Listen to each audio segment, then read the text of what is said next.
Good morning, everyone. I'm going to be in Galatians 5, the last half of Galatians 5, and I'm going to demonstrate to you why God's ways are so urgent, especially in our day. For those that know, when you get to about verse number 22, he starts talking about the fruit of the Spirit, which is the actions or the outpouring of the Spirit's influence on our lives. But he starts earlier than that with something else. If you back up all the way to verse number 13, he says, "For brethren, ye have been called unto liberty, only use not liberty for an occasion to the flesh, but by love serve one another." And remember, Christianity is not a national thing. Christianity is a personal thing. The Jewish faith is a national thing. God chose the Jewish people and the Jewish nation and gave them laws. Christianity is a global thing. It crosses all gender and racial, national lines. It has no allegiance to one nation over another.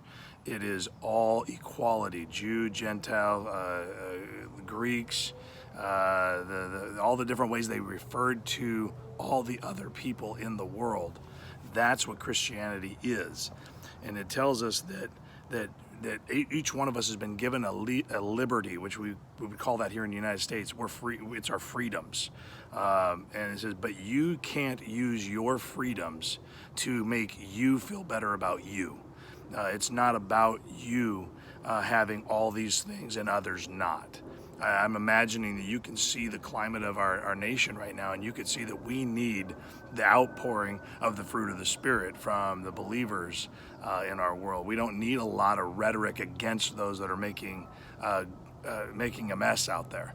What we need is for believers to be believers, to be behaving in a certain way no matter what is happening around us. In fact, he goes on, he says, for all the laws fulfilled in one word, even this, thou shalt love thy neighbor as thyself. Remember, Jesus said the first thing you do is you love God with every ounce of your being, and then you love others as yourself. You turn that love that God has poured into you and your love for him, and you pour it out to others. It says this, he goes on, it says, but if ye bite and devour one another, take heed that ye do not consume one another. We got to stop bickering about nonsense, and we got to start behaving like believers. And then he goes on, he lists off all these things that come to us naturally, the flesh.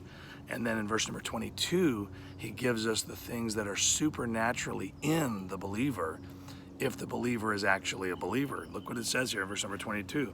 It says, but the outpouring or the fruit or the produce of the Spirit in your life is love, joy, peace, long-suffering, gentleness, goodness, faith, meekness, temperance. Against such there is no law. The amount of kindness that pours out of us cannot be governed by the law. And so I want to encourage you today to make sure you are the most obvious outpouring of the Spirit of God, the fruit, what the Spirit would cause to happen to anyone you meet. The world is not doing that right now. Big cities are suffering desperately. I'm sure small cities are having the same problem. And the response to those problems is not fighting back with violence or harsh words. The way we're going to battle against people that are indulging the flesh is to live by the Spirit. If we don't live by the Spirit, we have no hope of helping our nation turn course and get back on track. And the protests have merit to them. The riots do not. Unfortunately, peaceful protests can be hijacked.